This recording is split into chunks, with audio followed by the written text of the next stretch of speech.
bá mi wá tùràrí olóòórùn dídùn bíi sandalwood àbí 99 wá ṣètò àdúrà yìí wàá ṣe yá jabar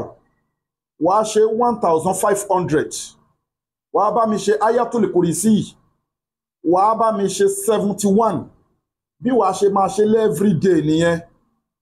wàá ṣe fún 41 days májòjá farabalẹ̀ kó gbọ́ fídíò ìdélẹ̀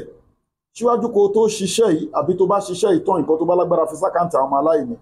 account number ní fáwọn ọmọ aláìní 2044237680 account number fáwọn ọmọ aláìní 2044237680 First Bank of Nigeria Global Dahiratu Dhikrlahi Islamic Organization fún èké nínú ìpèníjà ẹ WhatsApp wa lórí +2348109131425 abẹ́fẹ́ ra product wa ẹ fẹ́ pè wá fún both natural and spiritual problem ẹ kọlù wa lórí àbíkẹ́ WhatsApp wa lórí +2348109131425 iṣẹ́ tí mo kọ́ yín iṣẹ́ wo ló ń ṣe ó ń ṣiṣẹ́ fún ìjákulẹ̀ àmúbọ́ tọ́ta bá pọ̀ wọ́n ti paná ògo èèyàn wọ́n ti gba kádàrá èèyàn wọ́n ti kàn mọ́gi wọ́n ti sọ́ sódò gbàgbé yájàbáàrù àti ayatul kursiyu yájàbáàrù 1500 ló máa ṣe ayatul kursiyu 71 máa ṣe everyday má jòjá anytime tó bá wù ẹ́ ló lè ṣe fún 41 days nǹkan tó bá ń lágbára máa fi ṣe sàárà bẹ́ẹ̀ ni mo sọ fún ẹ tested and confirmed wọ́n mọ̀ yúdà bírọ̀lá amúrọ̀ fasayaquluna Allah ọlọ́run ọba ló ń kọ̀ǹtró ayé ìzáàzá aláka ìbádí ànífà ìníkọ̀rí ibùn òjìbùdá wátàdá ìsáàdà hàní fọ́líyẹ́sẹ̀ jíbùlì wàlíyúmínú bí ìlàláwọ̀ yẹrù kò sí ogun náà tó wọ́yẹ òkókó ojú ẹ̀ tó wọ́n dìtẹ̀ ń biṣẹ́ ni wọ́n dìtẹ̀ ládùúgbò ni wọ́n dìtẹ̀ anywhere wọ́n gbógun tiẹ̀ wọ́n kásà sí tiẹ̀ wọ́n ń fa ọrọ̀ ajé ẹ̀ wálẹ̀ wọn jẹ́ kí lọ síwájú bá ẹ ìwọ ṣáà ti bá mi gẹ́ẹ̀tì tùràrí olóòórùn dídùn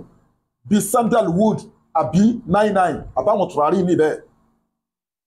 wọ́n á máa tán kó máa ṣe àṣkárì ayatul kursiyu 71 yajabar 1500 ṣe fún 41 days má jòjá anytime ló lè ṣe wàá dúpẹ́ fọ́lọ́run wàá máa yí nínú owó wàá máa yí nínú ọlá ni fẹ́ ike nínú ìpèníjà ẹ pè wá obìnrin tó ń wojú ọlọ́run ọba fọ́mọ tó ní ovulation problem infertility fibroid ẹ̀dà sọmúroro PID pelvic inflammatory disease àbọ́kùnrin tó ní weak erection quick ejaculation low sperm count àti bẹ́ẹ̀ bẹ́ẹ̀ lọ abẹ́ni tó forí kókó aláǹtakùn tó ń jẹun lójú oorun tó ní ìbálòpọ̀ ojú oorun abẹ́ni tó wà lórí àìsàn ọlọ́jọ́ pípẹ́ ẹ WhatsApp wa lórí +2348109131425 ètò sàárà wà tá fi yanjú kéèsì yín ètò àdúrà wà tá fi yanjú kéèsì yín ètò àwẹ̀ wà tá fi yanjú kéèsì yín àwọn àlàl powder wà yàtọ̀ sí product tá máa ṣe fún yín tó jẹ́ special tá fi yanjú kéèsì yín ní síkì refugee fún yín láti evil world tilka òdúdú lẹ́ àwọn amáyótì ìlà àwa rọ̀ṣúlà ní kọjá ẹnu àlọ́ ọlọ́run bala máa pè wá dá sọ̀rọ̀ yín kì í ṣe àlìjọ̀nú burúkú kì í ṣe ẹ̀mí òkùnkùn wọ̀já àlùṣọ́ràká àlìjìn ọlọ́run ní what wákàlákọ̀hún tó dẹ̀ jẹ́ pé mi ni mo dá àlìjọ̀nú wọ́n ń pe àwọn ẹ̀mí òkùnkùn kó á ràn wọ́n lọ́wọ́ tó dẹ̀ jẹ́ pé mi ni mo dá wọn ẹ ti understand sọ ọlọ́run làwa ń pè kó wá ṣe kí ni kó wá dá sí kéèsì ẹ̀yin èèyàn kọ́lá rabbukum ud'uni astajib lakum ẹ gbìyànjú àdúrà yẹn ẹ pè wá fẹ́ ìképe níjà kò síbi tẹ́wà tí product wa ò dé o kò síbi tẹ́wà tá àti lè sẹ́ndì kan sí yín GIG logistic ládẹ́ ń lò àti DHL àkínfì nǹkan wá rán mọ́tò ẹ ti understand this ẹ̀mí ẹ̀yin customers wa jẹ wá lógún àkínfì nǹkan wá rán mọ́tò so logistic la máa ń lò